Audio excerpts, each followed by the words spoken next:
नमस्कार दोस्तों, मैं राणा चंदन स्टडी अफेयर्स के यूट्यूब चैनल पे आप सभी का एक बार फिर से स्वागत करता हूं।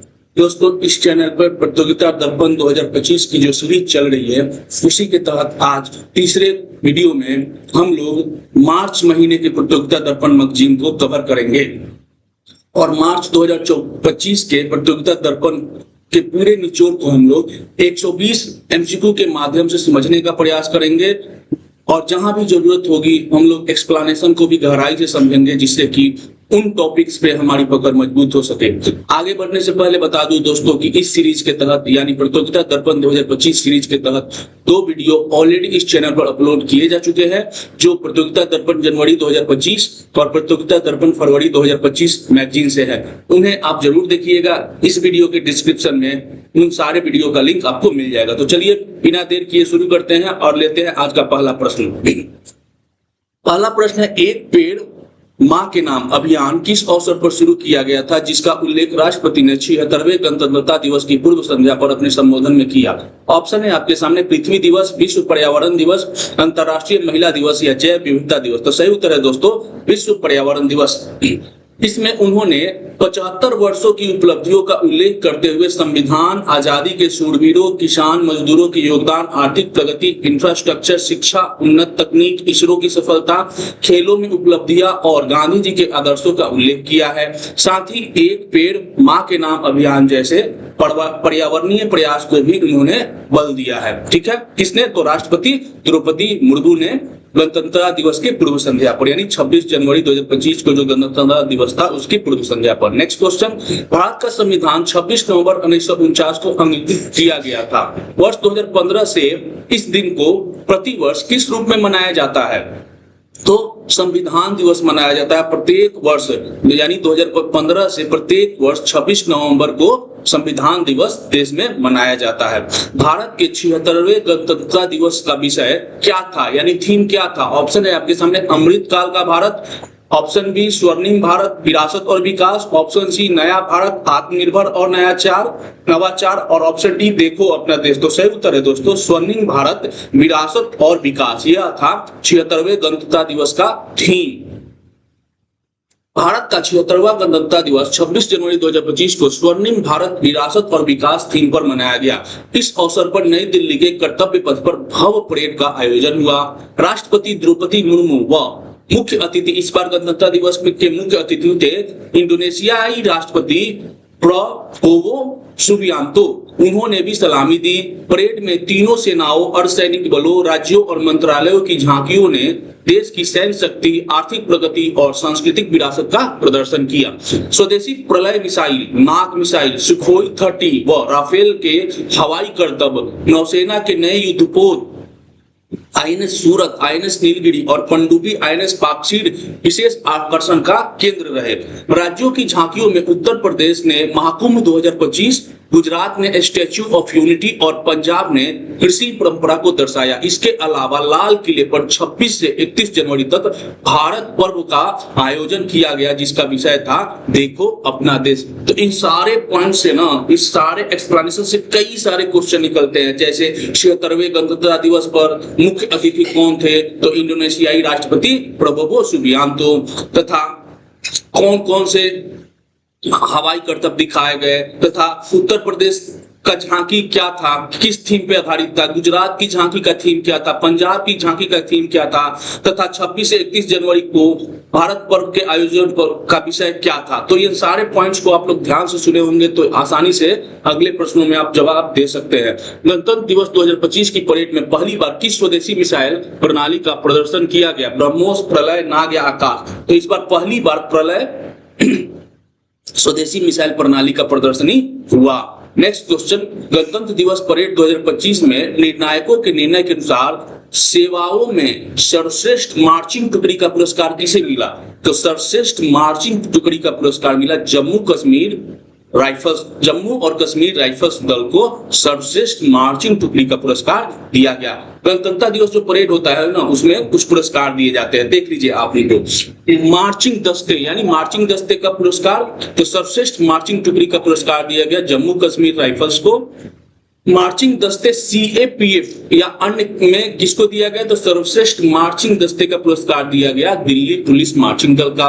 उसी तरह संघ राज्य क्षेत्र की झांकियों में प्रथम स्थान हुआ उत्तर प्रदेश के महाकुंभ 2025, जिसका था स्वर्णिम भारत विरासत और विकास, जबकि राज्यों की झांकियों में द्वितीय स्थान त्रिपुरा को दिया गया, जिसका थीम था शाश्वत श्रद्धा खर्ची पूजा। तीसरा स्थान था आंध्र प्रदेश का एटिकोका बेमलू, पर्यावरण अनुकूल लकड़ी के खिलौने से बनाया गया था। वहीं मंत्रालयों और विभागों की झांकियों में सर्वश्रेष्ठ झांकी का पुरस्कार दिया गया जनजातीय कार्य मंत्रालय, जो जनजातीय गौरव वर्ष से संबंधित था। वहीं विशेष पुरस्कार विशिष्ट प्रस्तुति के लिए केंद्रीय लोक निर्माण विभाग भारतीय संविधान के 75 वर्ष पर आधारित था, उनको दिया गया। ठीक है, आगे बढ़ते हैं। उसी तरह आपको मिलेगा नागरिकों की पसंद पर आधारित पुरस्कार। तो मार्चिंग दस्ते सेवाओं में किसे मिला भाई, लोकप्रिय मार्चिंग टुकड़ी का पुरस्कार दिया सिग्नल टुकड़ी को। वहीं मार्चिंग दस्ते में ये जूरी मेंबर का नहीं, ये नागरिकों के पसंद पर आधारित पुरस्कार है। ठीक है, CAPF में लोकप्रिय मार्चिंग दस्ता का पुरस्कार दिया गया CRPF मार्चिंग दल को।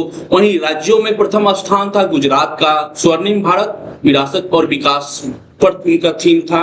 द्वितीय स्थान उत्तर प्रदेश को ही था और तृतीय स्थान उत्तराखंड का था। और मंत्रालयों की झांकियों में सर्वश्रेष्ठ झांकी का पुरस्कार दिया गया महिला एवं बाल विकास मंत्रालय को। ठीक है, महिलाओं और बच्चों की बहुमुखी यात्रा उन्होंने अपनी झांकी में दर्शाया गया था। तो दो तरह के पुरस्कार होते हैं, एक निर्णायकों के निर्णय पर आधारित पुरस्कार और दूसरा होता है नागरिकों की पसंद पर आधारित पुरस्कार। ठीक है, आगे बढ़ते हैं। निर्णायकों के अनुसार राज्यों और केंद्र शासित प्रदेशों में सर्वश्रेष्ठ झांकी का पहला पुरस्कार किसे मिला, तो इस दोनों ही कैटेगरी में ना उत्तर प्रदेश महाकुंभ 2025 की जो झांकी थी, इन निर्णायकों के मंडल में और नागरिकों में भी, दोनों में ही उत्तर प्रदेश को ही प्रथम पुरस्कार मिला है। और ये क्या नहीं, यहाँ गलती से त्रिपुरा की खर्ची पूजा हो गई है, सही उत्तर है उत्तर प्रदेश का। ठीक है, नेक्स्ट क्वेश्चन, गणतंत्र दिवस परेड 2025 में निर्णायकों के अनुसार सर्वश्रेष्ठ मंत्रालय या विभाग की झांकी किसे दी गई, तो यह दिया गया जनजातीय कार्य मंत्रालय को दिया गया। गणतंत्र दिवस परेड 2025 में नागरिकों की पसंद यानी पॉपुलर चॉइस के अनुसार सर्वश्रेष्ठ CAPF मार्चिंग दस्ता कौन सा रहा, तो CRPF का रहा। हमने अभी एक्सप्लेनेशन में इसकी चर्चा भी की। गणतंत्र दिवस परेड 2025 में नागरिकों की पसंद के अनुसार राज्यों की सर्वश्रेष्ठ झांकी किस राज्य को दी गई, तो नहीं, सर्वश्रेष्ठ झांकी यहाँ भी गलती से गुजरात को टिक हो गया है, उत्तर प्रदेश के महाकुंभ को भी है मिला है। ठीक है, आगे बढ़ते हैं। 10वां प्रश्न लेते हैं। भारत का 18वां प्रवासी भारतीय दिवस सम्मेलन जनवरी 2025 में कहां आयोजित हुए, तो 18वां प्रवासी दिवस जो है भुवनेश्वर में, उड़ीसा के भुवनेश्वर में आयोजित हुए। यहाँ पे आप इमेज में देख सकते हैं। अब थोड़ा एक्सप्लेनेशन में देखते हैं। भारत का 18वां प्रवासी भारतीय दिवस सम्मेलन 8 से 10 जनवरी 2025 को उड़ीसा की राजधानी भुवनेश्वर में विदेश मंत्रालय और उड़ीसा सरकार के सहयोग से संपन्न हुआ। इसमें 75 से अधिक देशों के प्रवासी भारतीयों ने भाग लिया और इसका विषय क्या था भाई, तो विकसित भारत के लिए प्रवासियों का योगदान। ये याद रखिएगा। 8 जनवरी को युवा प्रवासी भारतीय दिवस आयोजित हुआ, जिनमें न्यूज वीक के CEO डॉक्टर देव प्रगट सम्मानित अतिथि थे। 9 जनवरी को प्रधानमंत्री नरेंद्र मोदी ने सम्मेलन का उद्घाटन किया, जबकि मुख्य अतिथि त्रिनिदाद और टोबैगो के राष्ट्रपति क्रिस्टिन कार्ला कंगालू रही। 10 जनवरी को राष्ट्रपति द्रौपदी मुर्मू ने समापन सत्र की अध्यक्षता की और 24 देशों के 27 व्यक्तियों को प्रवासी भारतीय सम्मान पुरस्कार से प्रदान किया। तो 3-4 क्वेश्चन बनते हैं। 18वां प्रवासी भारत सम्मेलन 8 से 10 जनवरी को उड़ीसा की राजधानी भुवनेश्वर में 75 देशों से अधिक प्रवासी भारतीयों ने भाग लिया। इसका थीम था विकसित भारत के लिए प्रवासियों का योगदान। जबकि युवा प्रवासी दिवस के तहत न्यूज वीक के CEO डॉक्टर देव प्रगट सम्मानित अतिथि थे।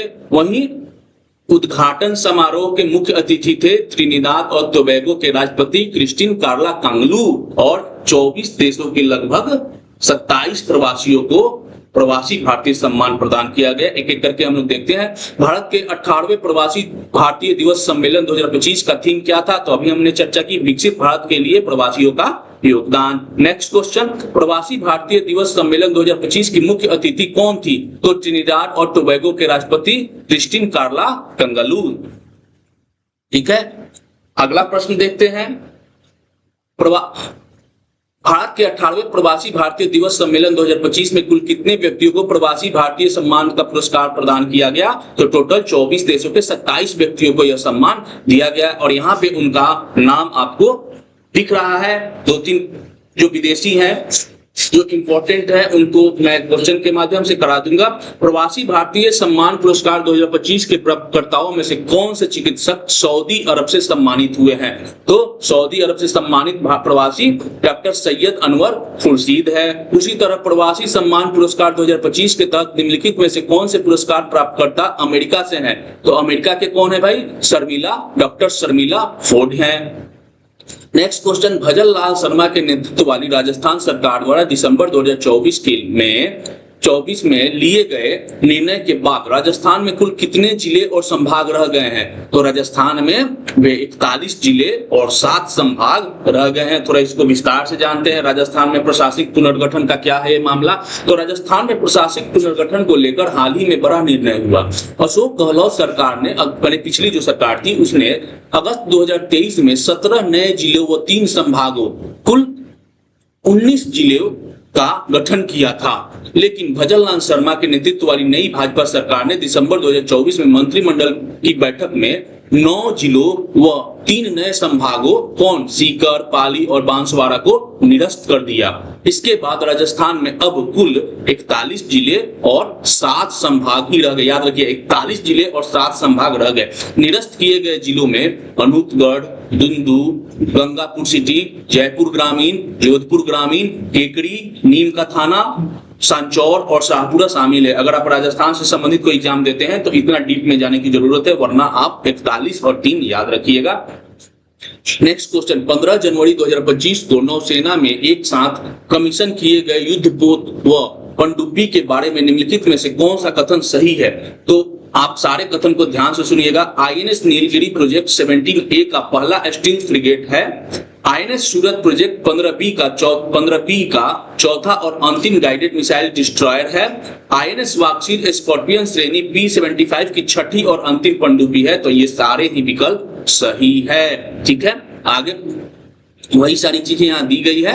आप उसको अगर ध्यान से सुनेंगे तो सारे प्रश्नों के उत्तर आप आसानी से दे सकते हैं। आईएनएस वाक्सीर जिसे 15 जनवरी 2025 को नौसेना में शामिल किया गया, किस श्रेणी की पनडुब्बी है? तो स्कॉर्पियन क्लास की P-75 श्रेणी की पनडुब्बी है आईएनएस वाक्सीर। नेक्स्ट क्वेश्चन, इसरो के स्पेस डॉकिंग एक्सपेरिमेंट यानी स्पार्टैक्स मिशन की सफलता में भारत किस क्षमता को प्राप्त करने वाला विश्व का चौथा देश बन गया? दोस्तों ये बहुत बड़ी उपलब्धि थी। अगर आपने न्यूज को सुनते होंगे, आपको याद होगा तो पूरे चैनल पर ये बहुत बड़ी खबर बनी थी। तो ये खबर है किससे संबंधित? अंतरिक्ष में उपग्रहों की डॉकिंग करने वाला देश। ये एक बहुत बड़ी खबर है, इसको हम लोग देखते हैं एक्सप्लेनेशन में। इसरो ने 30 दिसंबर 2024 को PSLV C-60 से 220 किलोग्राम वजनी SDX-1 चेसर व SDX-2 टारगेट उपग्रह को प्रक्षेपित किया, यानी 2 उपग्रह प्रक्षेपित कर दिए।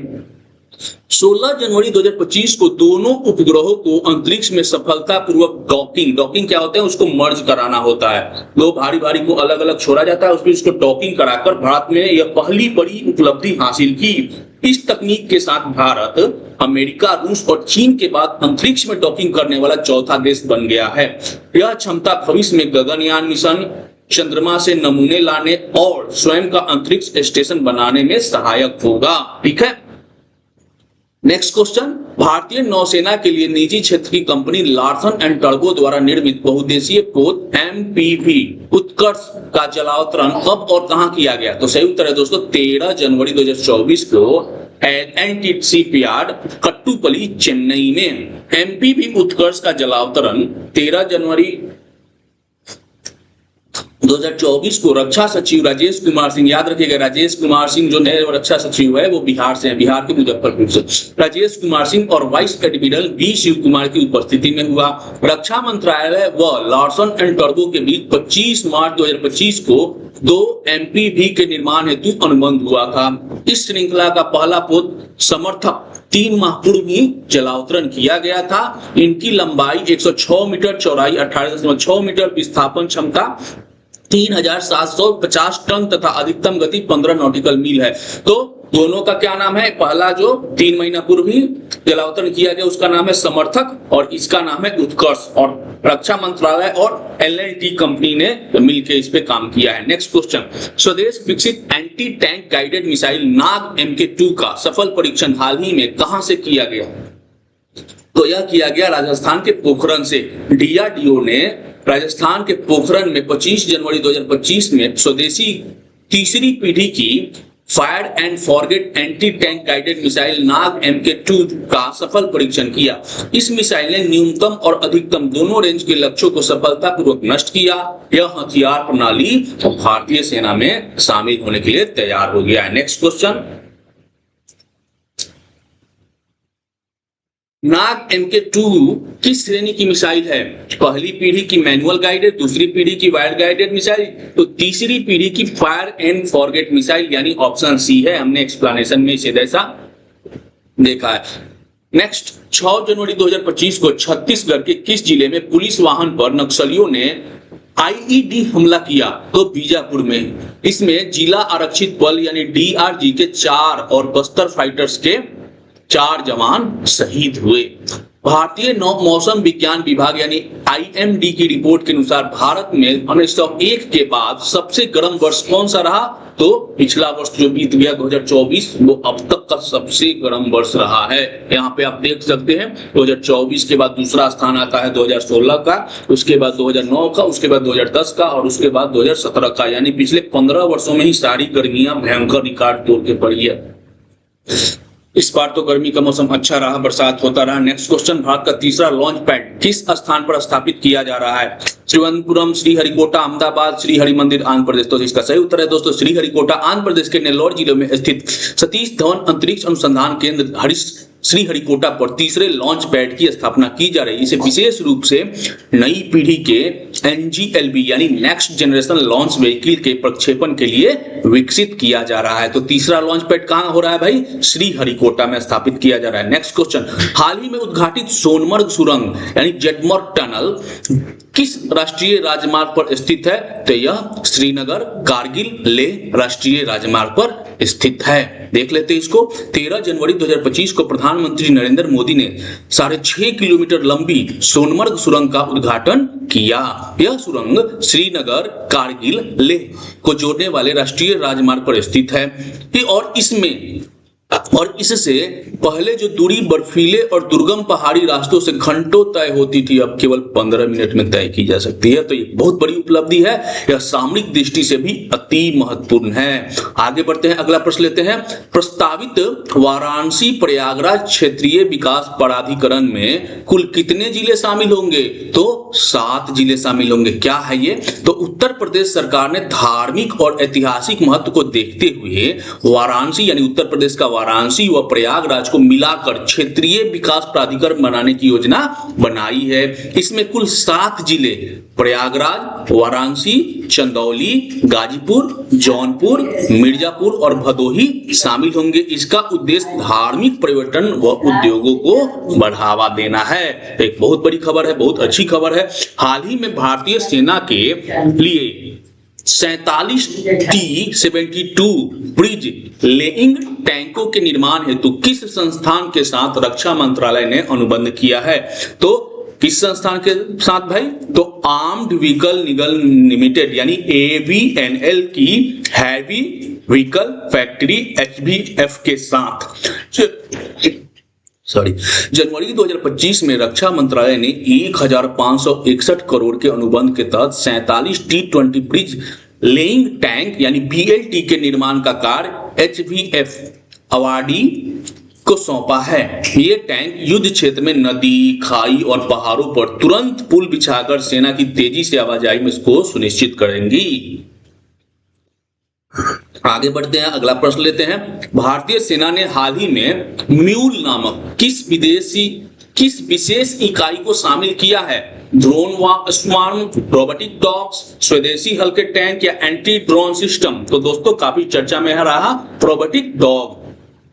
15 जनवरी 2025 को सेना दिवस पर पुणे में और बाद में 26 जनवरी को कोलकाता परेड में भारतीय सेना ने पहली बार रोबोटिक डॉग्स म्यूल, नाम याद रखिएगा म्यूल, का प्रदर्शन किया। ये छोटे हथियारों से लैस 360 डिग्री कैमरे, चारों तरफ इसका कैमरा घूम सकता है और रडार युक्त है। दुर्गम इलाकों में सामान ढो सकते हैं और 16 से 20 घंटे तक कार्य कर सकते हैं। यह चीन, इजराइल और यूक्रेन जैसे देश की तकनीक के समान है। आगे बढ़ते हैं, अगला प्रश्न लेते हैं। हाल ही में कटरा से श्रीनगर बड़गाम तक सफल परीक्षण में वंदे भारत एक्सप्रेस ने अधिकतम कितनी गति प्राप्त की?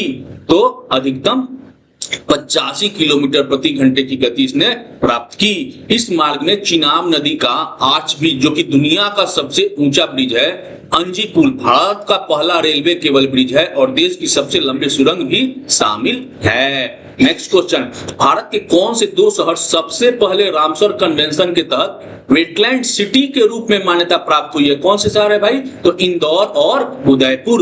रामसर कन्वेंशन आपको पता ही होगा, ईरान के रामसर शहर से संबंधित है। 1971 में वहां पे इसकी स्थापना हुई थी इस कन्वेंशन के तहत। इस कन्वेंशन के अंतर्गत वेटलैंड सिटी एक्रीडिएशन योजना शुरू की गई है, ठीक है, ताकि वे शहर जो अपने वेटलैंड्स को सुरक्षित रखते हैं उन्हें अंतरराष्ट्रीय पहचान मिल सके। जनवरी 2025 में इंदौर यानी मध्य प्रदेश का इंदौर और राजस्थान का उदयपुर भारत के पहले दो शहर बने हैं जिन्हें वेटलैंड सिटी, रामसर स्थल तो आपने सुना है, अब वेटलैंड्स, रामसर की तरह आर्द्र भूमि वेटलैंड सिटी का अब इसे मान्यता देना शुरू हो गया है। तो इंदौर को सिरपुर झील के लिए और उदयपुर को 5 प्रमुख झीलों के कारण यह मान्यता दी गई। वर्तमान में 14 शहरों को यह मान्यता प्राप्त है, जिनमें चीन के सर्वाधिक 22 और फ्रांस के 9 शहर शामिल है। ठीक है, आगे बढ़ते हैं। इंदौर को वेटलैंड सिटी के रूप में किस झील के आधार पर मान्यता दी गई? तो सिरपुर झील के लिए। स्वतंत्रता के पश्चात समान नागरिक संहिता यानी यूसीसी लागू करने वाला देश का पहला राज्य कौन सा है? तो उत्तराखंड है। 27 जनवरी 2025 को पुष्कर सिंह धामी सरकार ने उत्तराखंड में समान नागरिक संहिता लागू कर इतिहास रच दिया। स्वतंत्रता के बाद यह पहला राज्य है जिसने यूसीसी लागू किया। क्योंकि यह स्वतंत्रता के बाद की बात की, क्योंकि स्वतंत्रता से पहले गोवा में यूसीसी पुर्तगाली शासन से ही लागू है, ठीक है, इसलिए कहा जाता है स्वतंत्रता बाद। इस अधिनियम में विवाह, तलाक, उत्तराधिकार और लिव इन रिलेशनशिप जैसे मामलों में सभी नागरिकों को अधिकार अब समान हो गए हैं। NVS-2 सैटेलाइट का प्रक्षेपण 29 जनवरी 2025 को किस रॉकेट से किया गया था? किस रॉकेट से किया गया था भाई? तो ऑप्शन है आपके सामने, PSLV XL, GSLV 15, GSLV MK3 या SSLV। तो सही उत्तर है GSLV 15, ठीक है, इससे किया गया था। यह नाविक यानी नेविगेशन विद इंडियन कॉन्स्टेलेशन प्रणाली का दूसरा उपग्रह था। हालांकि थ्रस्टर समस्या के कारण यह जियोस्टेशनरी ऑर्बिट तक पहुंच नहीं सका। यह इसरो का 100वां प्रक्षेपण भी था। 20 जनवरी 2025 को डोनाल्ड ट्रंप ने अमेरिका के 47वें राष्ट्रपति के रूप में शपथ ली। ठीक है, तो एक क्वेश्चन यहीं पे निकल गया कि अमेरिका के राष्ट्रपति जो ट्रंप है वो कौन से राष्ट्रपति है? तो 47वें है। इस शपथ ग्रहण समारोह का आयोजन किस स्थान पर किया गया?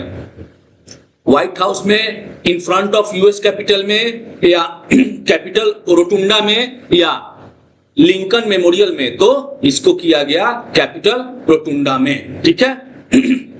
आगे बढ़ते हैं, नेक्स्ट क्वेश्चन देखते हैं। डोनाल्ड ट्रंप ने अमेरिका को किस अंतरराष्ट्रीय समझौते से बाहर कर दिया था जिसमें वैश्विक तापमान वृद्धि को 1.5% तक सीमित रखने का प्रतिबद्धता थी? तो 1.5% जब भी बात आए ना तो यह पेरिस जलवायु समझौते से संबंधित है, ठीक है। जनवरी 2025 में इजराइल हमास के बीच हुए संघर्ष विराम समझौते की मध्यस्थता किस देश ने की थी?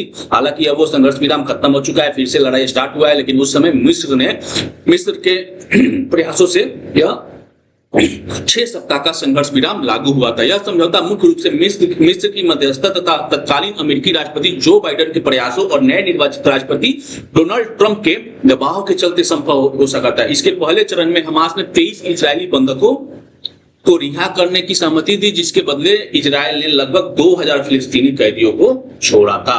नेक्स्ट क्वेश्चन, सिंगापुर के राष्ट्रपति थर्मन त्रनममे ने भारत की अपनी राजकीय यात्रा 14 से 18 जनवरी 2025 को संपन्न की। यह किस अवसर पर भाग लिया? तो भारत सिंगापुर कूटनीतिक संबंधों की 50वीं वर्षगांठ या भारत सिंगापुर कूटनीतिक संबंधों की 60वीं वर्षगांठ में ये भाग लिए थे। ठीक है, इस दौरान दोनों देशों के बीच व्यापक रणनीतिक साझेदारी को और आगे बढ़ाने पर जोर दिया गया।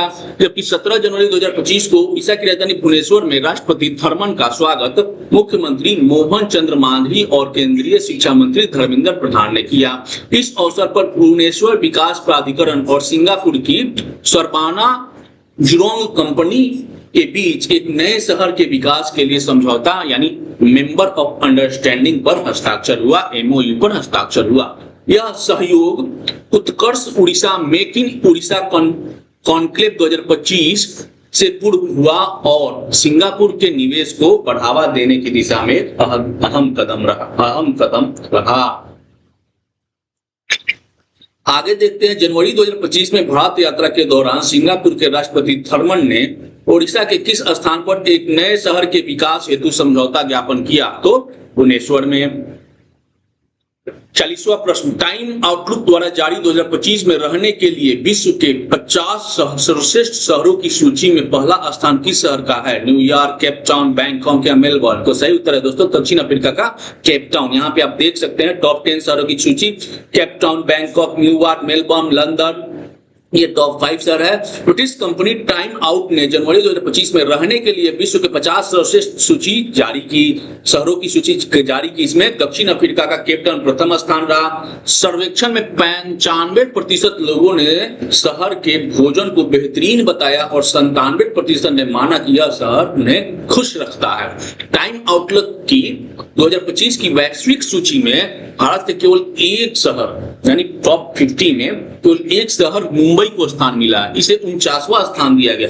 रिपोर्ट में मुंबई की फिल्म इंडस्ट्री, स्ट्रीट फूड और सांस्कृतिक विविधता को प्रमुख कारण बताया गया। हालांकि ट्रैफिक और प्रदूषण को शहर की बड़ी चुनौती माना गया है।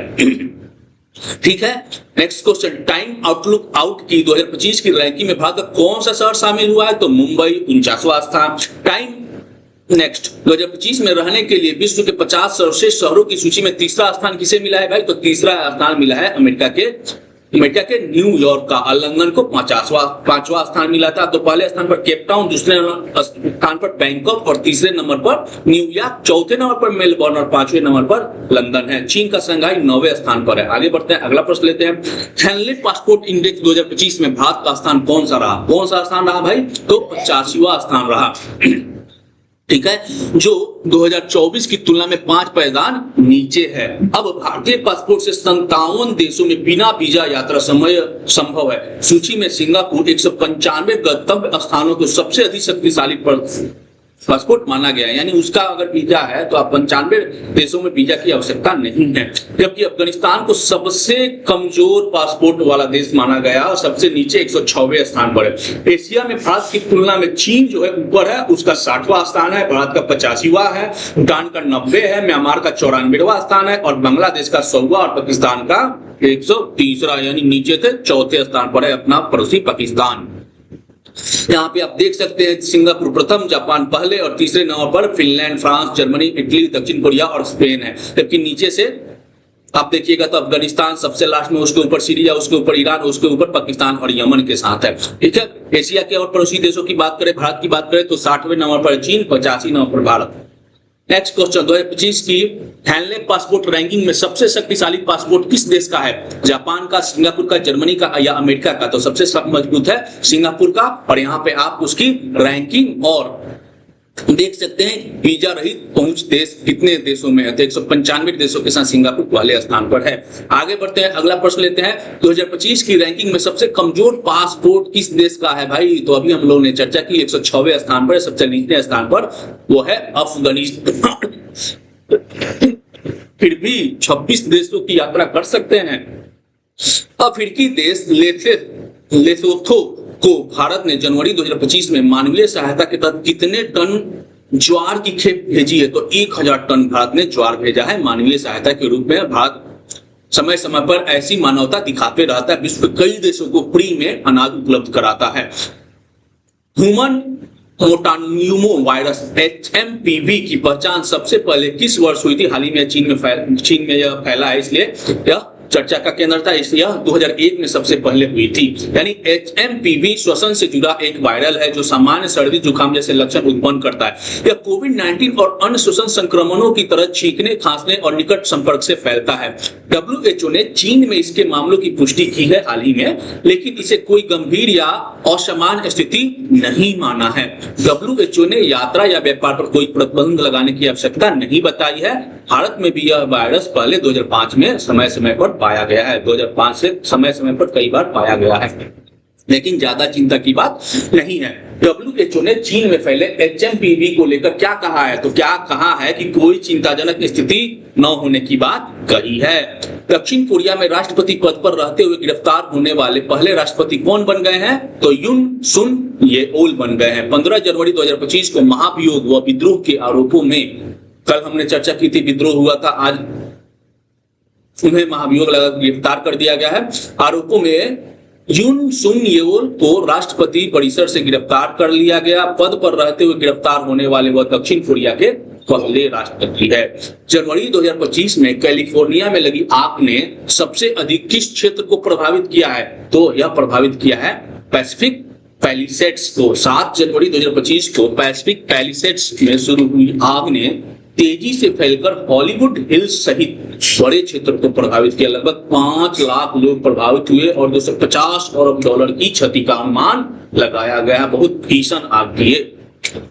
यूनिसेफ की रिपोर्ट दिसंबर 2024 में जब हाल ही में छपी थी, यूनिसेफ की रिपोर्ट के अनुसार विश्व में हर कितने बच्चों में से एक बच्चा संघर्षरत क्षेत्रों में रह रहा है? तो दोस्तों हर 6 में से एक बच्चा संघर्षरत शहरों में रह रहा है। रिपोर्ट के अनुसार लगभग 47 करोड़ बच्चे युद्ध या संघर्ष प्रभावित क्षेत्रों में रह रहे हैं। यह द्वितीय विश्व युद्ध के बाद बच्चों के लिए सबसे खराब वर्ष माना गया है, यानी 2024 सबसे खराब वर्ष। हर 6 में से एक बच्चा संघर्षरत क्षेत्रों में रह रहा है।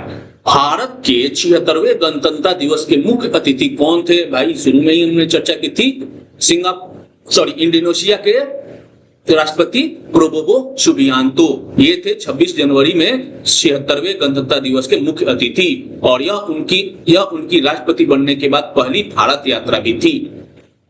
भारतीय रिजर्व बैंक यानी RBI की दिसंबर 2024 में जारी वित्तीय स्थिरता रिपोर्ट के अनुसार 2024-25 में भारत की GDP वृद्धि दर का अनुमान कितना लगाया गया है? भाई कितना लगाया गया है? तो 6.6% लगाया गया है। यहाँ पे आप देख सकते हैं भी भारत की GDP क्या है, तो आपको मिल जाएगा यहाँ पे 24-25 में, यहाँ 2021-22 में 9.7, 22-23 में 7%, 23-24 में 8.2% रहा, और 24-25 का अनुमान लगाया गया है 6.4%। ठीक है, आगे बढ़ते हैं और यहाँ पे आपको पूरा डिटेल से आपको देखने को मिल गया। आगे बढ़ते हैं। वाणिज्य मंत्रालय द्वारा जारी आंकड़ों के अनुसार अप्रैल से दिसंबर 2024 के दौरान भारत के वस्तुगत निर्यातों में कितनी प्रतिशत की वृद्धि दर्ज हुई है? भाई तो 1.6% की वृद्धि दर्ज हुई है। वाणिज्य मंत्रालय ने 15 जनवरी 2025 को अप्रैल से दिसंबर तक 2024 तक की विदेशी व्यापार रिपोर्ट जारी की। इसमें बताया गया है कि वस्तुगत निर्यात यानी वस्तु का निर्यातों में भारत 1.6% और आयातों में, वस्तु के आयातों में 5.15% की वृद्धि हुई है। वस्तुगत व्यापार घाटा अब ज्यादा कम जाएगा, ज्यादा आएगा तो व्यापार घाटा तो लगेगा ही। व्यापार घाटा 210.77 अरब डॉलर का रहा, जबकि सेवाओं के निर्यात 280, भारत सर्विस ज्यादा निर्यात करता है तो 280.94 अरब डॉलर का रहा, और आयात 149.67 अरब डॉलर का रहा। कुल मिलाकर वस्तुओं और सेवाओं को अब दोनों को मिला दिया जाए तो सेवाओं का व्यापार घाटा 79.50 अरब डॉलर दर्ज हुआ। यहाँ पे आप देख सकते हैं निर्यात, आयात और व्यापार अंतर दोनों तरफ दिखाया गया है। आपको इसको 1 मिनट रुक के आपको अच्छे से देख सकते हैं, आपको इमेज से आप चीजें याद हो जाएंगी। अप्रैल से दिसंबर 2024 के दौरान भारत का वस्तुगत व्यापार घाटा यानी वस्तु से संबंधित व्यापार घाटा कितना रहा, तो हमने देखा 210.77 अरब डॉलर, यानी वस्तु और सेवा दोनों अलग अलग क्षेत्र, दोनों को मिला दिया जाए तो 79 अरब डॉलर का, लेकिन केवल वस्तुओं का देखा जाए तो व्यापारिक घाटा, क्योंकि वस्तु भारत कम निर्यात करता है और सेवा ज्यादा निर्यात करता है। यहाँ पे एक बार फिर से आप यहाँ पे देख सकते हैं इमेज के माध्यम से। नेक्स्ट क्वेश्चन, 2024 के दौरान भारत की कुल नवीकरणीय विद्युत स्थापित क्षमता कितनी रही?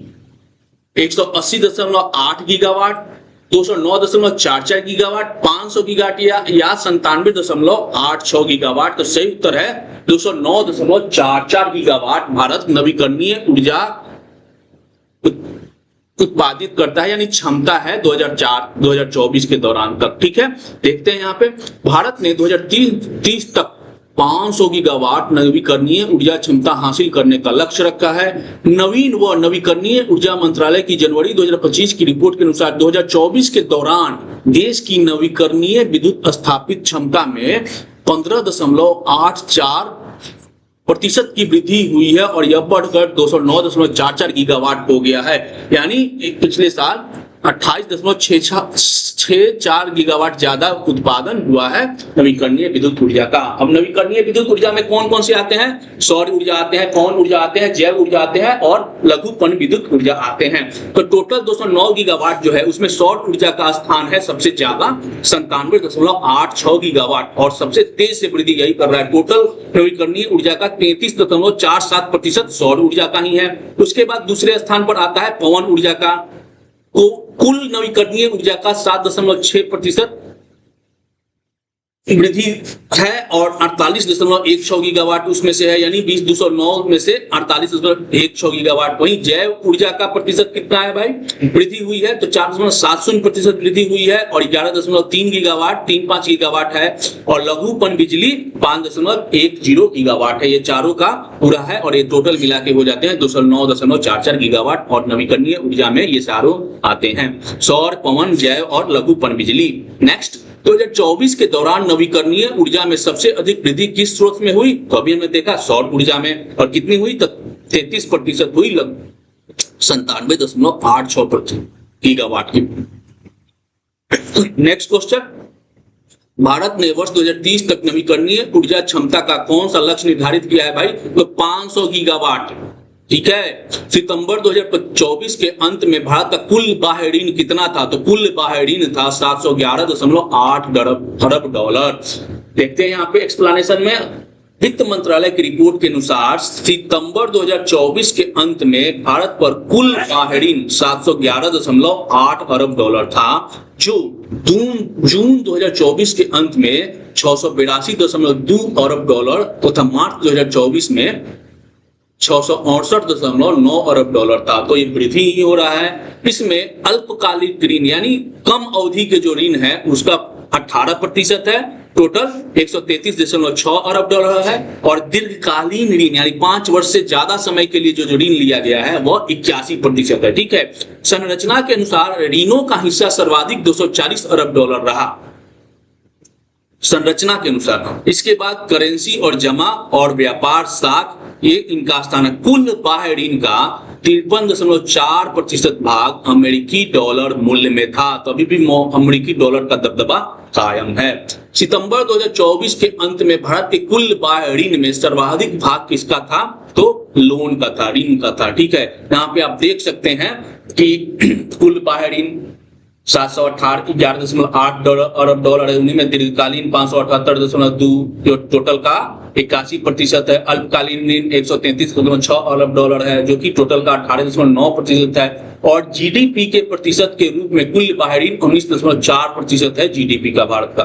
ठीक है, और मुद्राओं की दृष्टि से बाह्य ऋण की संरचना तो सर्वाधिक डॉलर मूल्य में है 53.4%, उसके बाद एक रुपया में, उसके बाद येन में, उसके बाद एसडीआर में, उसके बाद यूरो में। जनवरी 2025 में जनवरी 2025 में उड़ीसा के शामिल हो जाने के बाद आयुष्मान भारत प्रधानमंत्री जन आरोग्य योजना के दायरे में कुल कितने राज्य और केंद्र शासित प्रदेश आ गए हैं? तो टोटल 34 आ गए हैं। वर्तमान में केवल दिल्ली जो आप शासित तो वहां हट गया है, शायद वहां भी काम चल रहा है, बहुत जल्दी उसको भी शामिल कर लिया जाएगा। और पश्चिम बंगाल जो टीएमसी शासित है, ऐसे ही 2 राज्य थे जो इसके दायरे से बाहर थे। योजना के तहत प्रति परिवार 5 लाख का बीमा कवर तथा महिला सदस्यों के लिए अतिरिक्त 5 लाख का प्रावधान है। जनवरी 2025 में पटना उच्च न्यायालय के मुख्य न्यायाधीश रहे किसे सर्वोच्च न्यायालय का न्यायाधीश नियुक्त किया गया है? तो जस्टिस के विनोद चंद्रन को। और 13 जनवरी 2025 को राष्ट्रपति ने इन्हें नियुक्त सर्वोच्च न्यायालय में न्यायाधीश के रूप में की। उन्हें 16 जनवरी को शपथ दिलाया गया।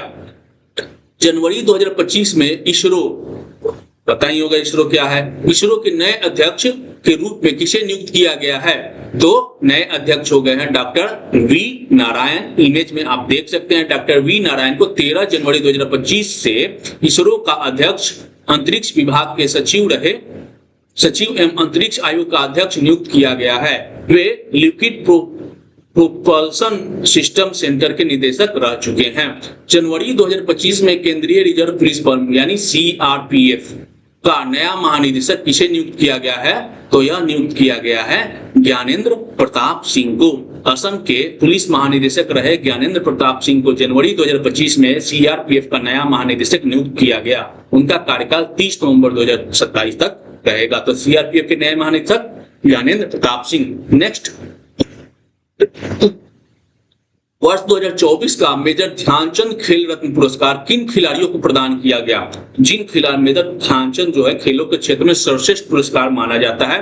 तो शतरंज खिलाड़ी डी गुकेश, हॉकी खिलाड़ी मनप्रीत सिंह, पैरा एथलीट प्रवीण कुमार और निशानेबाज मानू भाकर को यह पुरस्कार दिया गया। यह देश का सर्वोच्च खेल पुरस्कार है जिसकी राशि 25 लाख दी जाती है।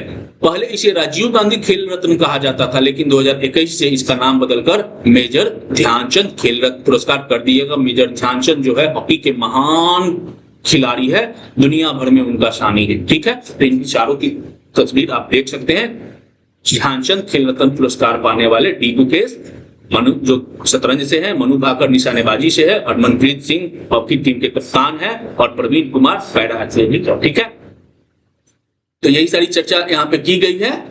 आगे बढ़ते हैं। अर्जुन पुरस्कार 2024 किस अवधि के प्रदर्शन को ध्यान में रखकर खिलाड़ियों को दिया गया है? पिछले 2 वर्षों का प्रदर्शन, केवल ओलंपिक खेलों का प्रदर्शन, पिछले 4 वर्षों का उत्कृष्ट प्रदर्शन। तो सही उत्तर है पिछले 4 वर्षों में उत्कृष्ट प्रदर्शन के लिए अर्जुन पुरस्कार दिए जाते हैं। इसके तहत 15 लाख की राशि दी जाती है। और 2024 में 32 खिलाड़ियों को यह सम्मान दिया गया, जिनमें एथलेटिक्स से ज्योति याराजी व अन्नू रानी शामिल है। तो 32 खिलाड़ियों को अर्जुन पुरस्कार दिया गया है। उनकी सूची आप यहाँ पे देख सकते हैं। एथलेटिक्स से 4, शतरंज से 1 खिलाड़ी को दिया गया है, सुश्री वंतिका अग्रवाल को। हॉकी से सलीमा टेटे, अभिषेक, संजय, जर्मनप्रीत सिंह और सुखजीत को दिया गया है। तो वहीं पैरा तीरंदाजी से राकेश कुमार को दिया गया है। पैरा एथलीट में सुश्री प्रीति पाल, जीवनजी दीप्ति, अजीत सिंह को दिया गया है। तो वहीं सचिन को, धर्मवीर को, प्रणव को, ये सारे पैरा एथलीट है। तो इतने खिलाड़ियों को दिया गया है। वर्ष 2024 का अर्जुन पुरस्कार आजीवन किन खिलाड़ियों को मिला? तो यह आजीवन दिया गया है सुच्चा सिंह एथलेटिक्स व मुरलीकांत राजा राम बेटकर पैरा तैराक। अर्जुन पुरस्कार आजीवन उन खिलाड़ियों को दिया जाता है जिन्होंने खेल से संन्यास के बाद भी खेलों को बढ़ावा देने में योगदान दिया हो। सो सुच्चा सिंह व मुरलीकांत राजा राम को। द्रोणाचार्य पुरस्कार 2024 की आजीवन श्रेणी में किसे सम्मानित किया गया? द्रोणाचार्य से ही आपको पता चलना चाहिए कि प्रशिक्षण के क्षेत्र में दिया जाता है। तो एस मुरलीधर जो बैडमिंटन व अर्मांडो एग्लेलो कोलाको जो कि फुटबॉल से संबंधित है, उनको दिया गया है। द्रोणाचार्य पुरस्कार प्रशिक्षकों को दिया जाता है। 2024 में नियमित श्रेणी के 3 कोच सुभाष राणा, दीपाली देशपांडे व संदीप संगवान और आजीवन श्रेणी के 2 कोचों को सम्मानित किया गया। यहाँ पे आप देख सकते हैं नियमित श्रेणी में पैरा निशानेबाज सुभाष राणा, निशानेबाज जो प्रशिक्षक है ये सुश्री दीपाली देशपांडे व संदीप संगवान हॉकी के, प्रशिक्षक इन तीनों को दिया गया, जबकि आजीवन श्रेणी में बैडमिंटन के कोच एस मुरलीधरन और अमांडो पोलाको को फुटबॉल के लिए दिया गया। तो ये श्रेणी याद रखिएगा। वर्ष 2024 की मौलाना अबुल कलाम आजाद यानी माका ट्रॉफी किस विश्वविद्यालय को प्रदान किया गया? तो यह दिया गया चंडीगढ़ विश्वविद्यालय को। यह ट्रॉफी खेलो इंडिया यूनिवर्सिटी गेम्स में सर्वोच्च प्रदर्शन करने वाले विश्वविद्यालय को दी जाती है। इसके साथ 15 लाख की राशि भी दी जाती है। राष्ट्रीय खेल प्रोत्साहन पुरस्कार 2024 किस संस्था को दिया गया? तो physical education foundation of India को दिया गया। वर्ष 2023 का तेंजिंग नॉर्गे राष्ट्रीय एडवेंचरस पुरस्कार किन किन खिलाड़ियों को दिया गया? तो यह दिया गया है उदय कुमार पर्वतारोही को। सबसे पहले हम लोग देख लेते हैं। सयानी दास तैराकी में, Jitin M Vijayan sky diving के लिए और उमेश मल्लिकार्जुन जिरपे को पर्वतारोहण के लिए। अब समझते हैं। तेंजिंग नॉर्गे राष्ट्रीय एडवेंचरस पुरस्कार भारत का सर्वश्रेष्ठ साहसिक सम्मान है। यह प्रति वर्ष 4 श्रेणियों में दिया जाता है। भू अभियान के लिए यानी लैंड एडवेंचर, जल अभियान के लिए यानी वाटर एडवेंचर, वायु अभियान के लिए यानी एयर एडवेंचर और चौथा जीवन प्रयत्न उपलब्धि के लिए यानी लाइफ टाइम अचीवमेंट के लिए दिया जाता है। तो इसी के तहत इस बार जो 2023 में 4 लोगों को दिया गया है।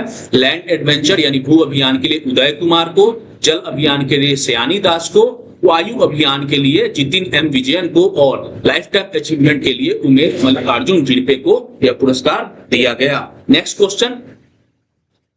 82वें गोल्डन ग्लोब पुरस्कार 2025 में ड्रामा श्रेणी में सर्वश्रेष्ठ फिल्म का पुरस्कार किसे दिया गया? तो ड्रामा श्रेणी में सर्वश्रेष्ठ फिल्म का पुरस्कार दिया गया है द ब्रूटलिस्ट को दिया गया। तो 2 श्रेणियों में दिया जाता है सर्वश्रेष्ठ फिल्म का पुरस्कार गोल्डन ग्लोब अवार्ड की तरह, ड्रामा और म्यूजिकल या कॉमेडी के क्षेत्र में। तो ड्रामा श्रेणी में द ब्रूटलिस्ट को और म्यूजिकल या कॉमेडी श्रेणी में एमिलिया पेरेज को दिया गया। यहाँ पे आपको दिया गया है पूरा, एक बार और हम लोग चर्चा कर लेते हैं। 82वें गोल्डन ग्लोब पुरस्कार 2025 का आयोजन लॉस एंजलिस, अमेरिका के लॉस एंजलिस में 5 जनवरी को हुआ। ड्रामा श्रेणी में सर्वश्रेष्ठ फिल्म का पुरस्कार पैट्रिक कार्बेट की फिल्म द ब्रूटलिस्ट को मिला। डायरेक्टर कौन थे? Patrick Corbett. जबकि म्यूजिकल श्रेणी में जैक्वेस ऑडियार्ड के निर्देशन में फली फिल्म म्यूजिक एमिलिया पेरेज के लिए विजेता रही। ठीक है, तो ये रहे कुछ पुरस्कार। अब यहाँ पे आप देख सकते हैं सर्वश्रेष्ठ फिल्म का द ब्रूटलिस्ट, म्यूजिकल श्रेणी में एमिलिया पेरेज, सर्वश्रेष्ठ अभिनेता तो द फिल्म ब्रूटलिस्ट में अभिनय के लिए एड्रियन ब्रोडी को दिया गया। तो सर्वश्रेष्ठ म्यूजिकल श्रेणी में सेबेस्टियन स्टेन को दिया गया। वहीं सर्वश्रेष्ठ अभिनेत्री का पुरस्कार ड्रामा श्रेणी में आई एम स्टिल हेयर के लिए फर्नांडा टोरेस को दी गई। तो वहीं म्यूजिकल श्रेणी में द सब्सटेंस के लिए डेमी मूर को दिया गया। दोनों श्रेणियों में संयुक्त पुरस्कार दिए जाते हैं। वो कौन है? सर्वश्रेष्ठ सहायक अभिनेता, सर्वश्रेष्ठ सहायक अभिनेत्री, सर्वश्रेष्ठ निर्देशक, गैर अंग्रेजी भाषा में सर्वश्रेष्ठ फिल्म तो एमिलिया पेरेज को मिला और सर्वश्रेष्ठ एनिमेटेड फिल्म फ्लो को दिया गया। मानद पुरस्कार दिया गया, इसकी भी चर्चा है, एक फिल्म की चर्चा हम लोग करेंगे अगले क्वेश्चन में। वर्ष 2025 में गोल्डन ग्लोब पुरस्कार में भारत की निर्देशक पायल कपाडिया किस फिल्म के लिए नामित हुई थी? तो उनकी फिल्म है all we imagine as light नामित हुई थी। गैर अंग्रेजी भाषा में सर्वश्रेष्ठ फिल्म के लिए नामित हुई थी, लेकिन उन्हें यह पुरस्कार मिला नहीं। लेकिन पहली बार कोई भारतीय फिल्म नामित हुई है गोल्डन ग्लोब में। ठीक है, उस श्रेणी में दिया गया एमिलिया पेरेज को यह पुरस्कार दिया गया, लेकिन यह नामित हुई थी। पायल कपाडिया की film all we imagine as light को 82वें गोल्डन ग्लोब में सर्वश्रेष्ठ गैर अंग्रेजी फिल्म और सर्वश्रेष्ठ निर्देशक श्रेणियों में 2 श्रेणियों में नामांकन मिला था।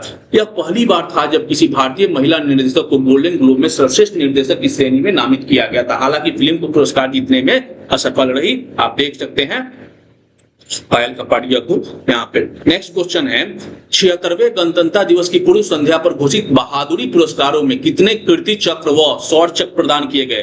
तो हर साल दिया जाता है, इस बार 2 कीर्ति चक्र और 14 बहादुरों को शौर्य चक्र दिया गया। यहाँ पे आप देख सकते हैं राष्ट्रपति भवन द्वारा 76वें गणतंत्र दिवस पर जारी सूची में 2 सैनिकों की कीर्ति और 14 सैनिकों को शौर्य चक्र से सम्मानित किया गया। इनमें से 1 कीर्ति चक्र और 3 शौर्य चक्र मरणोपरांत दिया गया। कीर्ति चक्र पाने वाले मेजर रंजीत 22 राष्ट्रीय राइफल्स के थे, उन्हें सम्मानित किया गया। और कीर्ति चक्र पाने वाले दूसरे थे नायक दिलवर खान। यह 28 राष्ट्रीय राइफल्स के हैं और इन्हें यह पुरस्कार मरणोपरांत दिया गया। तो कीर्ति चक्र 2 लोगों को और शौर्य चक्र 14 लोगों को। 14 का नाम यहाँ पे आपको दिया गया है, इसमें 3 लोगों को मरणोपरांत दिया गया है। आगे देखते हैं वर्ष 2025 में कीर्ति चक्र मरणोपरांत किसे सम्मानित किया।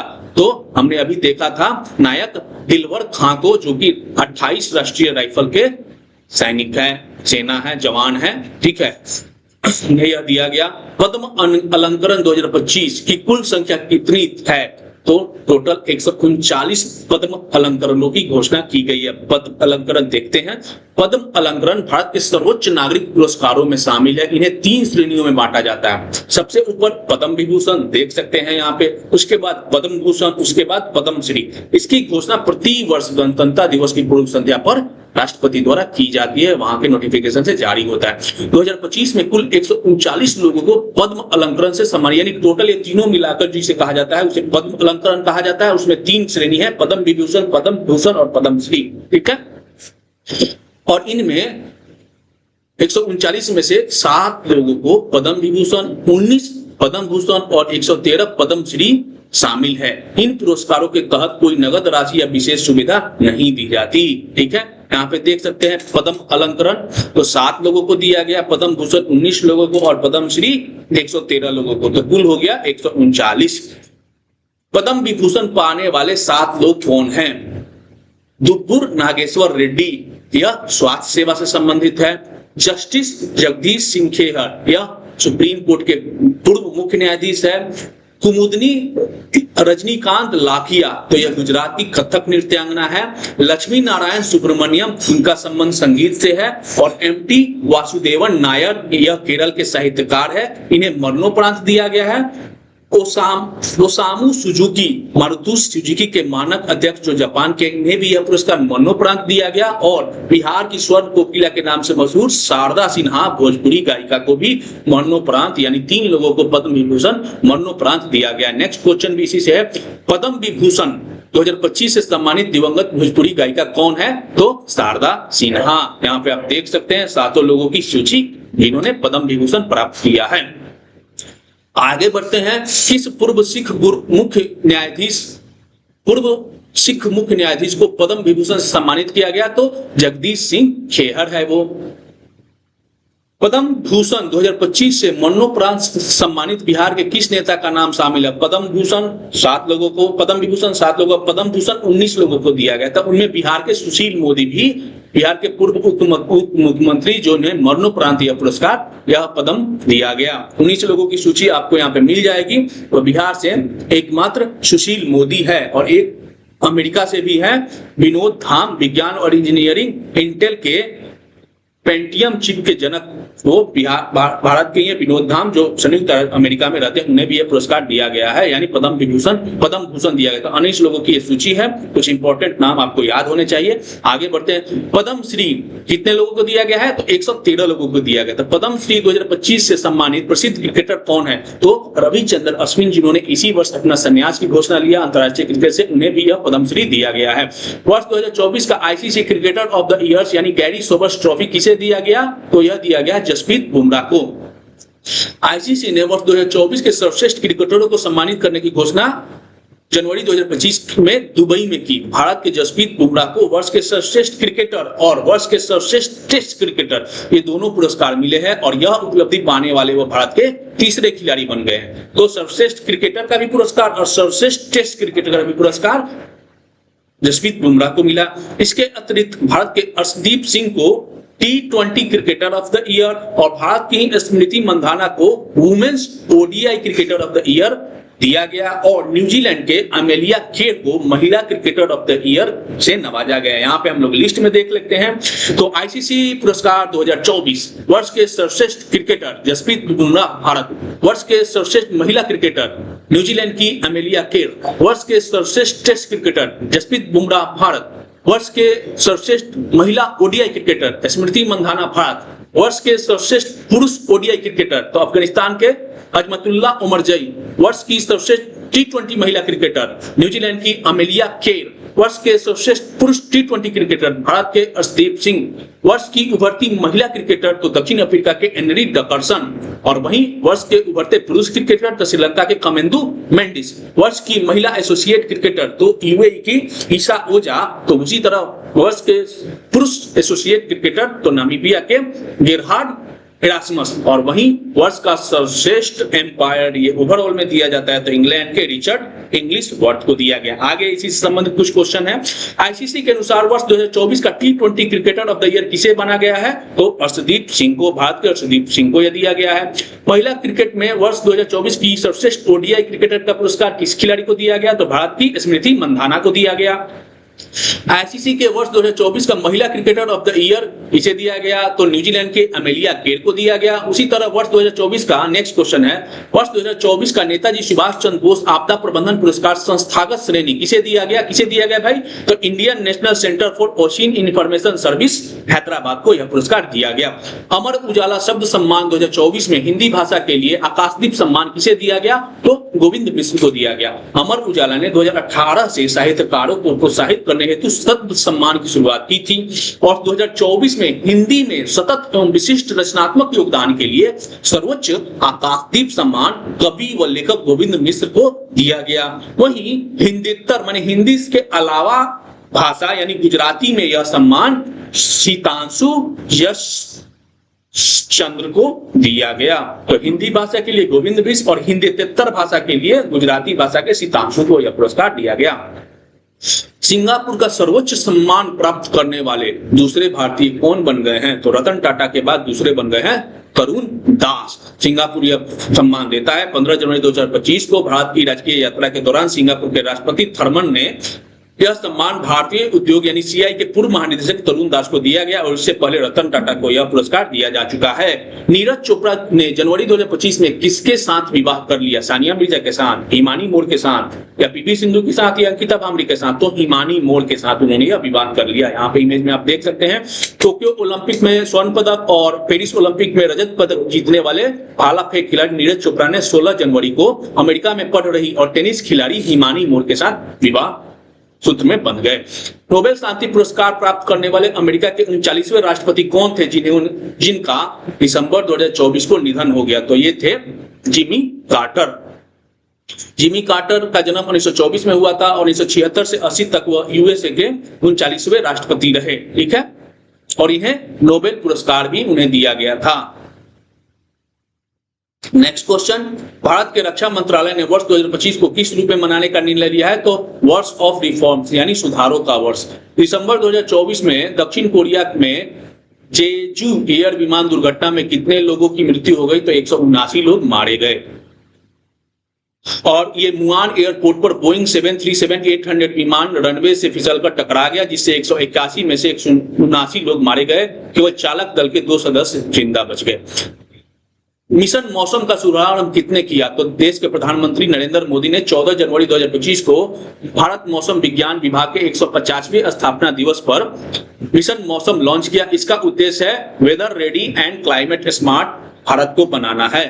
नई दिल्ली के भारत मंडपम में आयोजित भारत मोबिलिटी ग्लोबल एक्सपो 2025 कितनी बड़ी ऑटोमोबाइल कंपनियां ने भाग लिया, तो टोटल 34 ऑटोमोबाइल कंपनियों ने इसमें भाग लिया। 23वां दिव्य कला मेला जनवरी 2025 में कहां आयोजित हुआ, तो 9 से 19 जनवरी 2025 को 23वां दिव्य कला मेला वडोदरा में आयोजित किया। यह दिव्यांग उद्यमियों और कारीगरों के उत्पादों को बढ़ावा देने के लिए आयोजित किया जाता है। जनवरी 2025 में अमेरिका का कौन सा राज्य हिंदू विरासत माह घोषित करने वाला दूसरा राज्य बन गया है, तो यानी पहला भी कोई होगा तो ओहियो ने दिसंबर 2024 में विधेयक पारित करके 8 जनवरी 2025 को अक्टूबर माह को हिंदू विरासत माह घोषित किया। इससे पहले जॉर्जिया ने 2023 में ऐसा कारनामा कर चुका है। तो अमेरिका के 2 राज्य ऐसे हो गए हैं जो हिंदू विरासत माह अपने यहाँ मंथ में घोषित किए हैं। 2025 में ला पेडोस नौसैनिक अभ्यास का चौथा संस्करण कहां संपन्न हुआ था, यह हुआ हिंद महासागर और प्रशांत महासागर के बीच। 16 से 24 जनवरी 2025 के बीच मलक्का, सुंडा और लेम्बोक स्ट्रेट में फ्रांस की मेजबानी में यह अभ्यास हुआ। भारत सहित कई देश इसमें भाग लिए। पूर्ण होने पर जद्दा टावर की अनुमानित ऊंचाई कितनी होगी, तो जद्दा टावर बनाया जा रहा है और यह 1000 मीटर ऊंची होंगी। और जो दुनिया सऊदी अरब में निर्माणाधीन जद्दा टावर, जो जिसे बुर्ज जद्दा भी कहा जाता है, 2028 तक पूरा होने पर 1000 मीटर यानी 1 किलोमीटर ऊंचा होगा। जो बुर्ज खलीफा जो कि सबसे ऊंचा भी माना जाता है, जो इसकी ऊंचाई 828 मीटर है, उससे भी 172 मीटर ज्यादा लंबा होगा। तो 600 फीट अधिक होगा तो रिकॉर्ड बन जाएगा। और ये कहां बन रहा है? तो सऊदी अरब के जद्दा में। अभी बुर्ज खलीफा जो यूएई में है वह सबसे ऊंचा है, 828 मीटर। भारत में इसका नाम नहीं है। तीसरे नंबर पर चीन का है, फिर 5वें नंबर पर चीन है, और 8वें नंबर पर चीन है, और 9वें नंबर पर चीन है, और 10वें नंबर पर चीन है। वाह क्या बात है। टाटा मुंबई मैराथन 2025 में पुरुष वर्ग के विजेता कौन रहे? कौन रहे भाई? तो बरहेन टैप्स, इरिट्रिया के धावक बरहेन टेस्फे ने 20वीं मुंबई मैराथन प्रतियोगिता में पुरुष वर्ग में प्रथम स्थान किया। तो महिला वर्ग में भी कोई होगा, तो महिला वर्ग में कीनिया की जॉयस टेली प्रथम स्थान पर रही। वहीं भारतीय धावक में प्रथम स्थान अनीस थापा थे। तो वहीं महिला वर्ग में निमाबेन ठाकुर थी। याद रखिएगा 2025 में भारतीय एथलेटिक्स महासंघ यानी एएफआई का अध्यक्ष किसे नियुक्त किया गया है? तो बहादुर सिंह सुंगा। 2002 एशियाई खेलों में स्वर्ण विजेता पूर्व शॉटपुट बहादुर सिंह सागू को 5 जनवरी 2025 को भारतीय एथलेटिक महासंघ का नया अध्यक्ष चुना गया है। पहला खो खो विश्व कप 2025 कहां आयोजित हुआ? तो 13 से 19 जनवरी को खो खो का पहला विश्व कप नई दिल्ली में आयोजित हुआ, जिसमें भारत ने पुरुषों और महिलाओं दोनों ही वर्गों में खिताब जीते। विजय हजारे ट्रॉफी 2024-25 किस टीम ने जीती? तो कर्नाटक ने विदर्भ को हरा करके 5वीं बार विजय हजारे ट्रॉफी जीती, और यह फाइनल बड़ोदरा में खेला गया। नेक्स्ट क्वेश्चन, 8 जनवरी 2025 को किस टीम के खिलाफ श्रीलंका के महेश तीक्ष्णा ने वनडे में हैट्रिक बनाई? तो न्यूजीलैंड के खिलाफ। श्रीलंका के स्पिनर है महेश तीक्ष्णा। इन्होंने न्यूजीलैंड के विरुद्ध वनडे में लगातार 3 गेंदों पर 3 विकेट लेकर हैट्रिक बनाया। आईसीसी की 2024 की पुरुषों की टेस्ट टीम का कमान किसे दिया गया है? कप्तान किसे बनाया? आईसीसी ने एक टीम बनाती है हर साल, तो टेस्ट टीम का कप्तान बनाया गया है ऑस्ट्रेलिया के पैट कमिंस को। यहाँ पे आप देख सकते हैं आईसीसी ने जनवरी 2025 में वर्ष 2024 की टीमों की घोषणा की। पुरुषों की टेस्ट टीम में भारत के 3 खिलाड़ी यशस्वी जायसवाल, रविंद्र जडेजा व जसप्रीत बुमराह को शामिल किया गया है, और ऑस्ट्रेलिया के पैट कमिंस को इस टीम का कप्तान चुना गया है। आप देख सकते हैं टेस्ट टीम, ओडीआई टीम और टी20 टीम। तो टेस्ट टीम में पैट कमिंस और 3 भारतीय खिलाड़ी, ओडीआई में चरित अशलंका को कप्तान चुना गया है और इसमें एक भी भारतीय नहीं है, और टी20 में रोहित शर्मा को कप्तान चुना गया है, और इसमें भारतीय कौन कौन है? 4 भारतीय, रोहित शर्मा है, हार्दिक पांड्या है, जसप्रीत बुमराह है और अर्शदीप सिंह है। वहीं महिलाओं में कप्तान कौन चुना गया है? एल बोल्वार्ड को दक्षिण अफ्रीका के एल बोल्वार्ड को कप्तान चुना गया है महिला ओडीआई टीम के लिए। और इसमें महिला ओडीआई में स्मृति मंधाना भारतीय है और दीप्ति शर्मा 2 खिलाड़ी भारत की हैं। और वहीं टी20 टीम का जो कप्तान चुना गया है वो दक्षिण अफ्रीका की ही एल बोल्वार्ड को ही चुना गया है। और टी20 में भी भारत की 2 खिलाड़ी हैं, स्मृति मंधाना और विकेट कीपर ऋचा घोष। नहीं, 3 खिलाड़ी है, दीप्ति शर्मा भी शामिल है। तो ओडीआई में 2 भारतीय महिला और टी20 में 3 भारतीय महिलाओं को शामिल किया गया है महिलाओं में। नेक्स्ट क्वेश्चन, महिलाओं की 2024 की टी20 अंतरराष्ट्रीय टीम के कप्तान कौन बनी है? तो कौन बनी है? एल बोल्वार्ड, जो कि दक्षिण अफ्रीका की हैं। आप देख सकते हैं यहाँ पे मैंने चर्चा भी की थी। संतोष ट्रॉफी 2024-25 का खिताब किस टीम ने जीता? फुटबॉल से संबंधित होता है संतोष ट्रॉफी। पश्चिम बंगाल ने 78वें संतोष ट्रॉफी फुटबॉल टूर्नामेंट का आयोजन 15 नवंबर से 31 दिसंबर 2024 तक हुआ। फाइनल में पश्चिम बंगाल ने केरल को 1-0 से हराकर 33वीं बार यह ट्रॉफी जीती। पश्चिम बंगाल के रोबी हंसा सर्वश्रेष्ठ खिलाड़ी चुने गए। हांगकांग टेनिस ओपन 2025 का पुरुष एकल का खिताब किसने जीता? तो अलेक्जेंडर म्यूलर ने जीता। और फाइनल में जापान के की निशिकोरी को हराकर उन्होंने यह पुरुष एकल का खिताब जीता। ब्रिस्बेन इंटरनेशनल टेनिस टूर्नामेंट 2025 का महिला एकल का खिताब किसने जीता? तो बेलारूस की अरियाना सबालेंका ने। उन्होंने फाइनल में रूस की पोलिनी कुडेरमोटोवा को हराकर महिला एकल का खिताब जीता। यूनाइटेड कप टेनिस टूर्नामेंट 2025 का खिताब किस देश ने जीता? तो अमेरिका ने जीता। ठीक है, नेक्स्ट क्वेश्चन ऑस्ट्रेलियन ओपन से है, टेनिस से ही है। ऑस्ट्रेलिया ओपन टेनिस टूर्नामेंट 2025 में पुरुष एकल का खिताब किसने जीता? अलेक्जेंड्रा जेवरोव, यासिन शिनर, नोवाक जोकोविच या कार्लोस अल्काराज? तो सही उत्तर है दोस्तों इटली के यासिन शिनर, यानिक सीनर। ऑस्ट्रेलिया ओपन 2025 जो कि 12 से 26 जनवरी को मेलबोर्न के इटली में, और ये ग्रैंड स्लैम का पहला ओपन होता है। ठीक है, 4 ग्रैंड स्लैम होते हैं, Australia open, French open, Wimbledon और अमेरिकी ओपन। तो ये पहला ओपन था जिसको मेलबोर्न में हुआ अमेरिका के, और इसमें इटली के यासिन शिनर ने पुरुष एकल के फाइनल में जर्मनी के अलेक्जेंड्रा जेवरोव को हराकर दूसरा बार खिताब जीता। तो वही महिला एकल में अमेरिका की मेडिसन कीज ने बेलारूस की अरियाना शेबालेंका को हराकर अपना पहला ग्रैंड स्लैम खिताब जीता। यहाँ पे हम सूची में दिखा देते हैं। पुरुष एकल का खिताब इटली के यानिक शिनर ने जर्मनी के अलेक्जेंड्रा जेवरोव को हराकर जीता, और वहीं महिला एकल में अमेरिका की मेडिसन कीज ने बेलारूस की अरियाना शेबालेंका को हराकर जीता। यह काफी इंपॉर्टेंट होता है एकल आगामी परीक्षाओं के लिए। आप मिश्रित युगल, महिला युगल और पुरुष युगल को भी देख सकते हैं। आगे बढ़ते हैं। ऑस्ट्रेलिया ओपन 2025 का महिला एकल का खिताब किसने जीता? तो बेलारूस की अरियाना शेबालेंका ने जीता। सॉरी अरियाना से मेडिसन कीज ने, अमेरिका की मेडिसन कीज ने जीता। अगला प्रश्न लेते हैं। इंडियन ओपन बैडमिंटन टूर्नामेंट 2025 का पुरुष एकल का खिताब किसने जीता? तो डेनमार्क के विक्टर एक्सेलसेन ने जीता। इसमें पुरुष एकल खिताब डेनमार्क के विक्टर एक्सेलसेन ने जीता, जिन्होंने फाइनल में हांगकांग के ली चेयुक यू को हराया। वहीं महिला एकल खिताब दक्षिण कोरिया की आंग शे यंग ने थाईलैंड की पोपाम्पी चोबुपोंग को हराकर अपने नाम किया। ठीक है, आज का अंतिम प्रश्न। इंडियन ओपन बैडमिंटन 2025 का महिला एकल का खिताब किसने जीता? तो अभी हमने यहाँ पे चर्चा भी की, दक्षिण कोरिया की आंग शे यंग ने जीता, जापान की पोपाम्पी चोबुपोंग को हराकर। तो इसी के साथ आज 120 प्रश्नों का सीरीज यहीं पे समाप्त होता है, यानी प्रतियोगिता दर्पण मंथली मैगजीन मार्च 2025 यहीं पे समाप्त होता है। दोस्तों, आपको वीडियो अच्छा लगे तो लाइक, शेयर और सब्सक्राइब चैनल को जरूर करिएगा। आज के लिए इतना ही, धन्यवाद।